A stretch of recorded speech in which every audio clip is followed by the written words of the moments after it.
अब मैं आप लोगों के बीच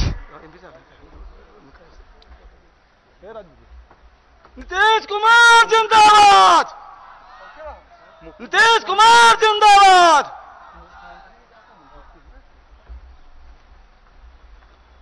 अब मैं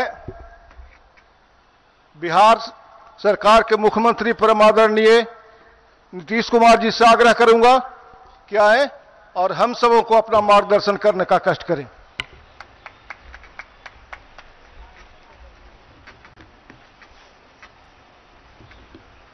इस चुनावी सभा की अध्यक्षता कर रहे श्री राजीव नयन जी, मंच के संचालनकर्ता श्री ब्रजेश कुमार जी,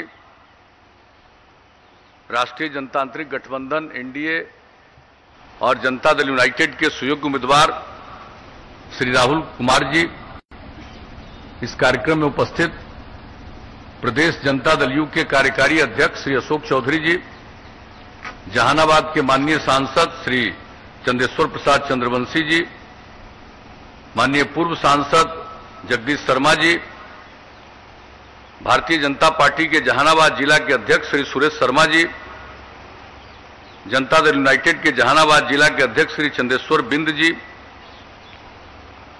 जनता दल यू के हुलासगंज प्रखंड अध्यक्ष श्री भीमसेन प्रसाद जी, भारतीय जनता पार्टी के हुलासगंज के मंडल अध्यक्ष श्री हरेंद्र कुमार जी, इस कार्यक्रम में उपस्थित विकासशील इंसान पार्टी के नेता श्री रामाश्रय मल्लाह जी, हिंदुस्तानी अवाम मोर्चा के यहां उपस्थित नेतागण श्री धर्मेंद्र मांझी जी, अरुण शर्मा जी, रामबली मांझी जी, भारतीय जनता पार्टी के यहां उपस्थित नेतागण श्री रविरंजन जी, अवधेश शर्मा जी, मुरारी शर्मा जी, कविंद्र प्रजापति जी, जनता दल यूनाइटेड के यहां उपस्थित सभी सम्मानित नेतागण श्रीमती मनोरमा देवी जी, श्री अशोक कुमार जी, श्रीमती सुनीता देवी जी, श्री राम प्रवेश शर्मा जी, श्री जयप्रकाश चंद्रवंशी जी, श्री योगेश दास जी, राजीव नयन कुमार जी, संजीव कुमार जी, रामविलास शर्मा जी, उमेश प्रसाद जी, यहां उपस्थित अन्य सभी सम्मानित नेतागण, मेरे प्रिय साथियों, प्रिंट और इलेक्ट्रॉनिक मीडिया के सभी आदरणीय पत्रकारों, इस कार्यक्रम में उपस्थित बहनों एवं भाइयों, मैं सबसे पहले इस चुनावी सभा में आपकी उपस्थिति के लिए मैं आप सब लोगों को हृदय से धन्यवाद देता हूं और आपका अभिनंदन करता हूं। मेरे पूर्व वक्ताओं ने बहुत सारी बातों की चर्चा कर दी है, अब बहुत कुछ बोलने की बात नहीं रही, लेकिन इतना ही जान लीजिए, जब से आप लोगों ने काम करने का मौका हम लोगों को दिया है, तब से हमारा एक ही संकल्प रहा है और वह है न्याय के साथ विकास का, हर इलाके का विकास और समाज के हर तबके का उत्थान। और जो तबका हाशिए पर है, किनारे पर रहा है, उसको मुख्य धारा से जोड़ने के लिए उनके लिए विशेष प्रयास। तो यही शुरू से हम लोग करते रहे।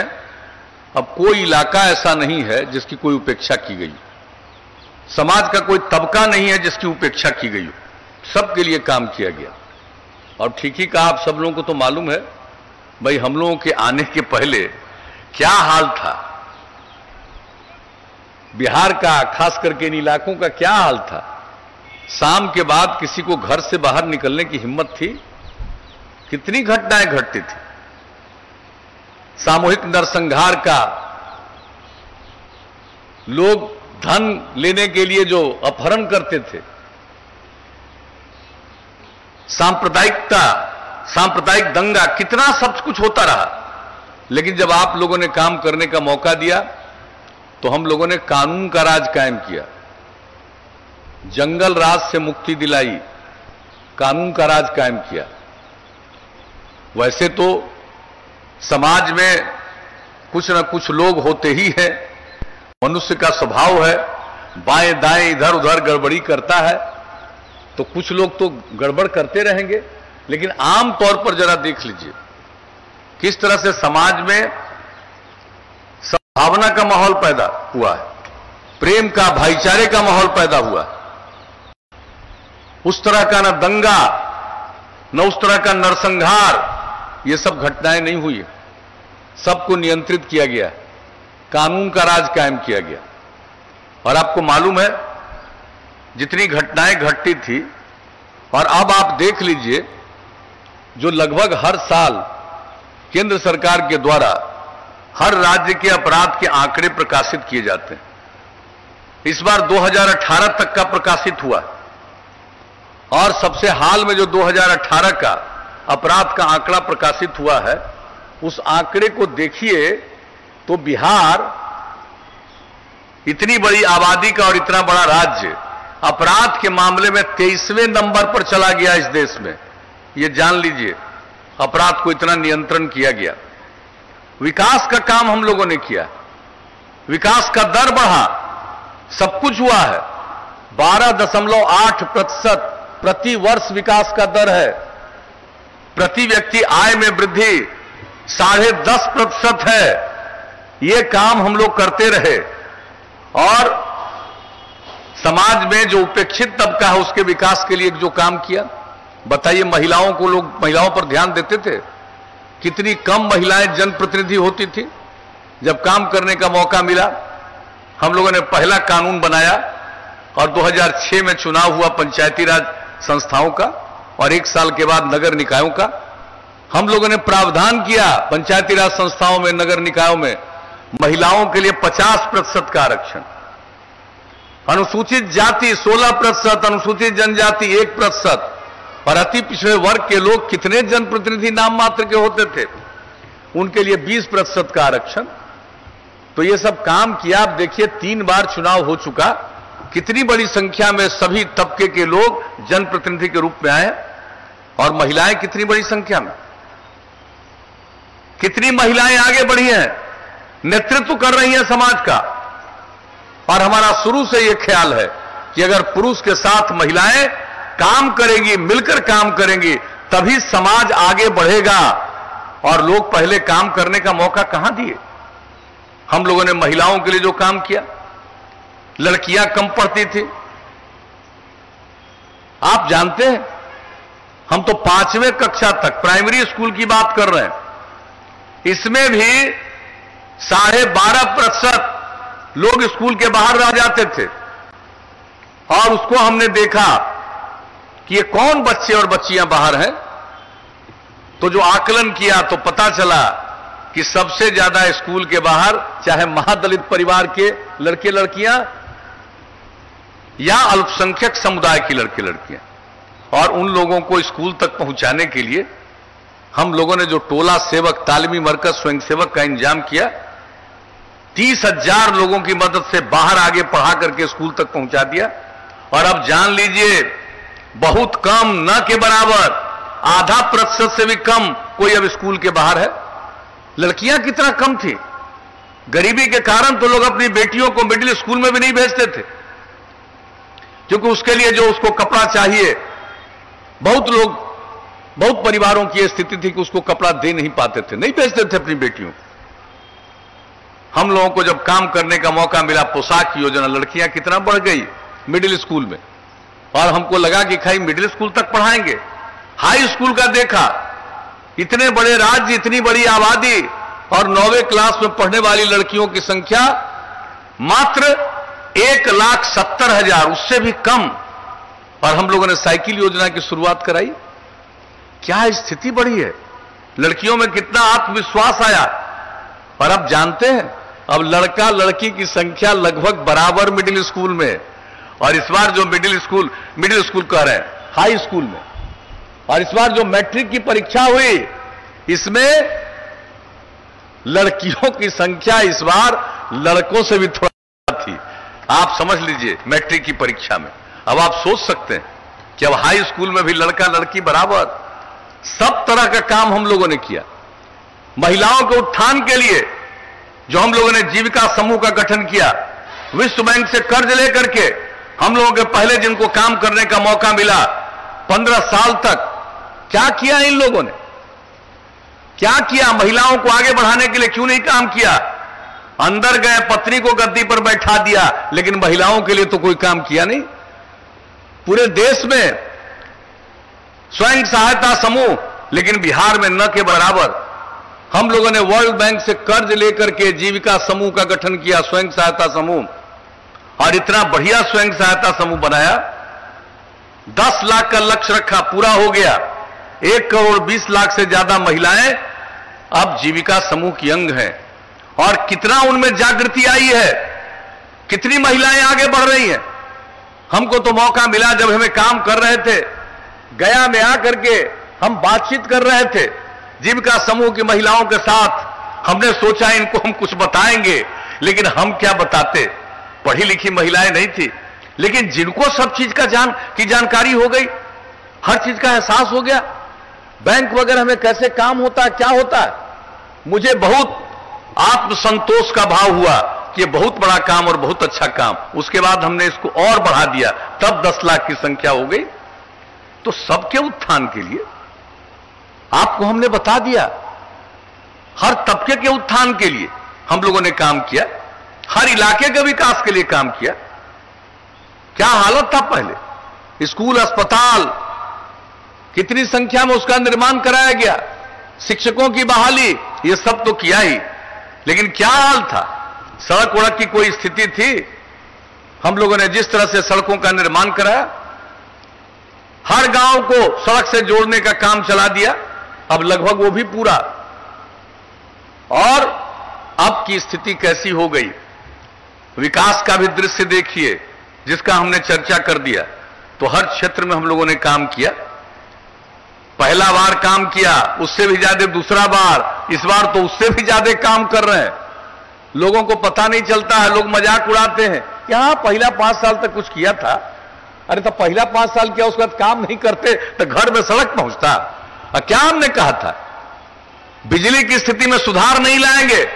2012 में 15 अगस्त को भाषण देते हुए गांधी मैदान में क्या हमने कहा था, अगर सुधार नहीं लाएंगे तो 2015 में हम वोट मांगने नहीं जाएंगे, जो स्थिति में सुधार लाए।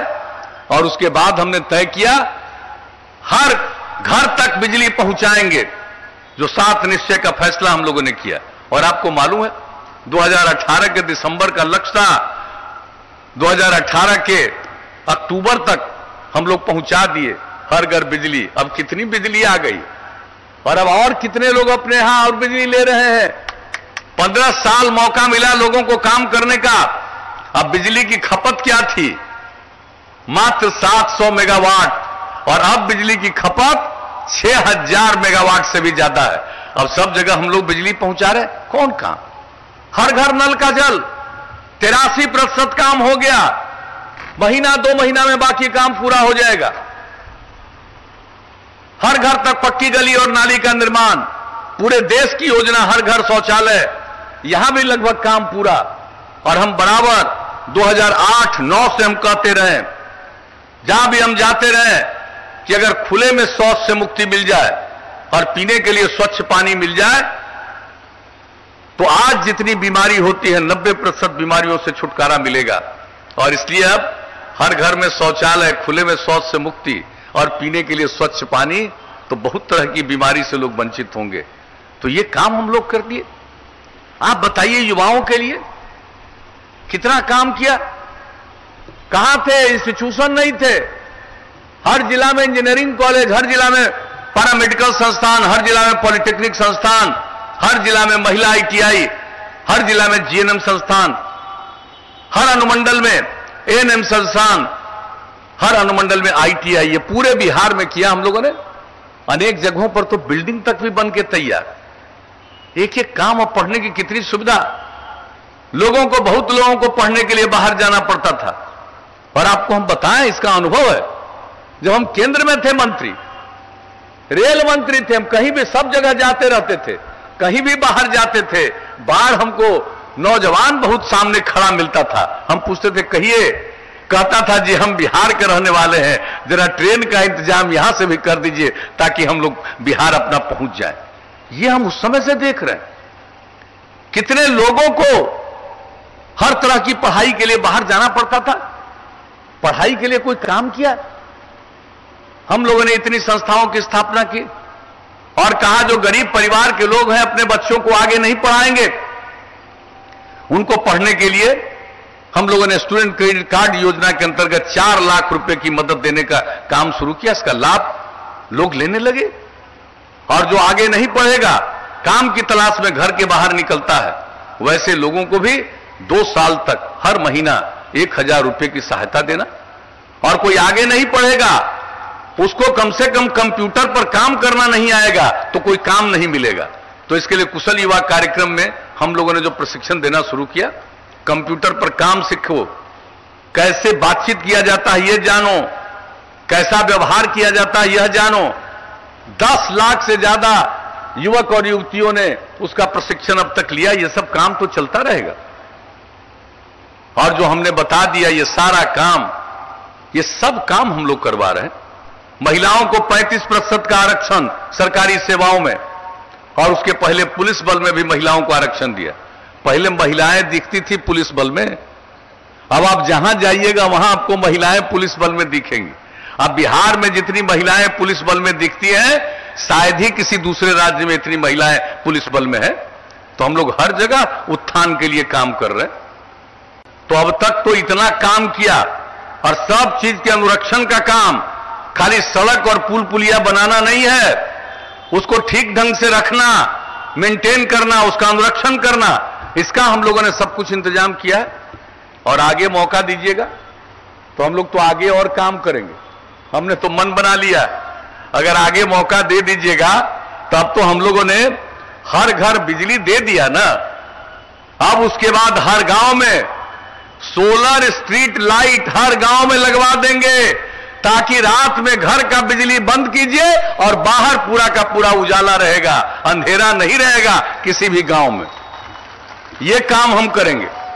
और एक एक गांव में जितना काम हम लोगों ने किया है और शहरों में काम किया है, सबका मेंटेनेंस का काम, अनुरक्षण का काम।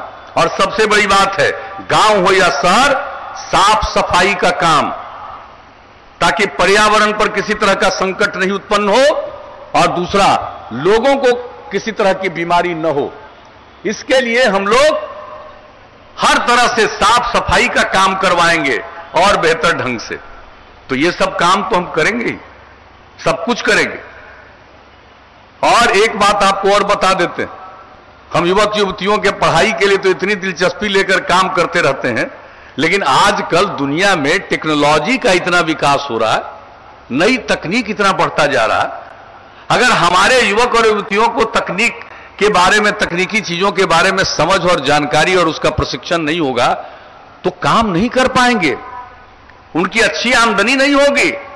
इसलिए अब यह भी तय कर लिया है कि हमारे जितने संस्थान हैं उसमें तो देंगे ही उसका प्रशिक्षण, चाहे पॉलिटेक्निक संस्थान हो चाहे ITI हो, लेकिन उसके अलावे हर जिला में प्रबंध करेंगे, ताकि नई टेक्नोलॉजी को सिखाएंगे हर किसी को, युवक और युवतियों को, ताकि जब नई टेक्नोलॉजी को ठीक ढंग से लोग उसके बारे में प्रशिक्षित हो जाएंगे, यहां काम करेंगे, दूसरी जगह काम के लिए जाना नहीं पड़ेगा, और बहुत सारा काम, चीजों का उत्पादन यहां होगा। हमको कोई चीज बाहर से नहीं मंगाना पड़ेगा, यहीं से बहुत सारा चीज बाहर जाएगा। तो इसलिए एक एक चीज के बारे में। और एक बात और हम बता देते, मेरा निश्चय है कि अगर अगली बार मौका मिला तो हर खेत तक सिंचाई की व्यवस्था हम करवा देंगे, ताकि किसी तरह से सूखा की स्थिति का सामना नहीं करना पड़ेगा। और आप जान लीजिए, ये जितना हम सड़क बनवा रहे हैं, हर गांव को सड़क से जोड़ा है, अब और ज्यादा हम सड़क बनवाएंगे, गांव गांव को जोड़ते हुए। अगर उसको बेहतर जगह पर ले जाना है, कोई हाईवे के साथ जोड़ना है, कोई और किसी खास कार्यालय की तरफ जाने के लिए जाना है, तो उसके लिए भी हर जगह नई सड़कों का निर्माण कराएंगे। शहर और बाजार में बाईपास बनवाएंगे, ताकि आने जाने में किसी को दिक्कत नहीं हो। और जहां बाईपास की जमीन नहीं मिलेगी, वहां ऊपर से रोड भी और बनवा देंगे, फ्लाईओवर बनवा देंगे। अगले 50 साल तक किसी प्रकार की समस्या और संकट नहीं आए। तो एक एक काम हम लोगों ने सोच लिया, हर चीज के विकास के बारे में। और एक हम और बता देना चाहते, लोगों के स्वास्थ्य का तो ध्यान है ही, गांव के स्तर पर भी नई टेक्नोलॉजी को ला करके सबके इलाज का प्रबंध करेंगे, स्वास्थ्य उपकेंद्र को भी बेहतर बनाएंगे, लोग भी अपना जांच करवा सकते हैं गांव में रहते हुए। उसके साथ साथ हम लोग करेंगे, लोग पशुपालन करते हैं, जानवर पालते हैं, लोगों को तकलीफ है कि उसका इलाज ठीक से नहीं होता है, बहुत उनको खर्च होता है।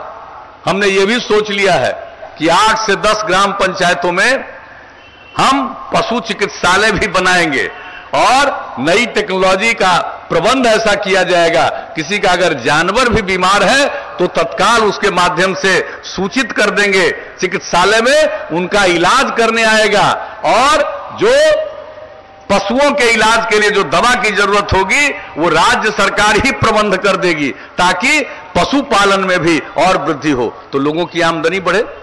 कृषि रोड मैप बना करके हम लोग तो काम कर ही रहे हैं, यह भी हमने आकलन किया है। हम तो एक एक चीज को देखते रहते हैं कि आगे क्या चाहिए, क्या चीज की कमी है, क्या होना चाहिए। ये मेरे मन में बात आई है कि भाई लोग पशुपालन करते हैं और उसके इलाज के लिए भी प्रबंध होना चाहिए, यह भी हम लोगों ने सोच लिया। तो आपको हम यही बताएंगे कि किसी भी चीज में, गांव हो शहर, और शहरी इलाकों में एक बात और बता देते हैं, जो गरीब गुरबा लोग रहता है, जिसको रहने होने की कोई जरूरत नहीं शहर में है, उन सब लोगों के रहने का जब बहुमंजिला इमारत बना करके सब लोगों को फ्लैट देंगे। और दूसरी बात है, जो वृद्ध जन हैं, जिनको देखने वाला कोई नहीं है, वैसे लोगों के आवास और उनके देखभाल का इंतजाम भी हर शहर में करवाएंगे। ये सब चीज, एक एक चीज को हम लोगों ने सोचा है। तो काम करने का मौका दीजिएगा तो जो काम कर रहे हैं उसको तो और बढ़िया बनाएंगे ही, लेकिन जो और जरूरी काम है उसको भी आगे बढ़ाएंगे। ऐसा ही बिहार हम लोग बनाना चाहते हैं। बिहार का इतिहास सबको मालूम है, ये कितना उच्च स्थल रहा है बिहार का। हम लोगों की एक ही इच्छा है कि हम अपने ऐतिहासिक चीजों को ध्यान में रखें और बिहार को नई ऊंचाइयों तक ले जाएं, और उसके लिए जो भी करना है करेंगे। और एक जान लीजिए, हम लोगों के लिए आपकी सेवा करना ही धर्म है। पूरा बिहार एक परिवार और सबकी सेवा करना हमारा धर्म है। इसी कर्तव्य का हम पालन करते हैं। आप मौका दीजिएगा, आगे काम करेंगे। हमारे खिलाफ बहुत लोग कुछ कुछ बोलते रहता है रोज, हमको कोई एतराज नहीं है, जो मर्जी बोलते रहिए। अगर इसके लिए आपको कोई फायदा है, फायदा उठाइए, खूब बोलिए मेरे खिलाफ, हमको कोई उसे इसके बारे में हमको कोई चिंता नहीं। हम किसी की बात का कोई जवाब नहीं देते, जाने दीजिए। अरे किसी को ज्ञान नहीं है, किसी को अनुभव नहीं है, किसी को समझ नहीं है। और हम लोग तो जब से काम करना शुरू किए, आज से ही नहीं, जब से सेवा करने के लिए हम लोग चले हैं, जनप्रतिनिधि भी नहीं चुने गए थे, तब से ही लेकर के लोगों के बीच में जाकर के एक एक बात को समझना। तो हम लोग तो यही काम करते रहे भाई, और यही काम करेंगे हम लोग मिलकर के। अगर मौका दीजिएगा, एनडीए की सरकार बनेगी, केंद्र की योजनाएं भी हैं लोगों के हक में, हम लोग भी काम करेंगे और सब मिलकर के बिहार को नई ऊंचाइयों पर ले जाएंगे। यही हम लोगों का मन है। तो अब इसी के साथ हम तो आए हैं आपके बीच में। इस बार तो कोरोना के चलते इसके बीच में भी चुनाव हो रहा। आजकल ये कोरोना बड़ा खराब चीज है, एक ऐसी चीज है कि दुनिया के कई मुल्कों में नीचे गया फिर ऊपर जा रहा। अपने यहां तो बहुत नीचे गया, हमारे यहां तो खूब जांच हो रही, सब कुछ काम किया, वो एक अलग बात। लेकिन ये कोरोना के दौर में परीक्षा ये हो रहा है, और जो कुछ भी चुनाव हो रहा इसमें सब लोग भाग ले रहे हैं पूरी मुस्तैदी के साथ। लेकिन इस कोरोना के चलते चुनाव सीमित समय में हो रहा है। पहले जितना समय मिलता था उतना समय नहीं है, पहले हर जगह चले जाते थे। अब लाख चाहे यह संभव नहीं है इतना कम समय, लेकिन फिर भी आपके बीच आने का मुझको मौका मिला। मैं आपका अभिनंदन करता हूं और आपसे यही उम्मीद करता हूं कि आप सब लोगों का समर्थन मिलेगा। तो क्या उम्मीद करें भाई, राहुल जी को वोट दीजिएगा कि नहीं दीजिएगा? तीर छाप के बगल का बटन दबा करके उनको विजयी बनाइएगा, हाथ उठा के बता दीजिए। चलिए, बहुत धन्यवाद। आप लोगों ने कह दिया कि इनको जिताएंगे या वोट देंगे, तो इनको जीत का माला पहना दें, हाथ उठा के बता दीजिए।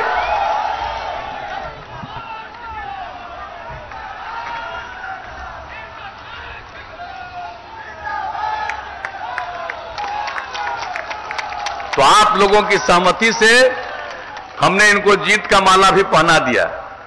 अब एक एक वोट 28 तारीख को दे करके इनको भारी मतों से जिताइए और फिर से हम लोगों को भी काम करने का मौका दीजिए। आपकी सेवा करेंगे, आपको और आगे बढ़ाएंगे, बिहार को नई ऊंचाइयों पर ले जाएंगे। इन्हीं शब्दों के साथ आप सबको मैं पुनः हृदय से धन्यवाद देता हूं, आप सबका अभिनंदन करता हूं और अपनी बात समाप्त करता हूं। आप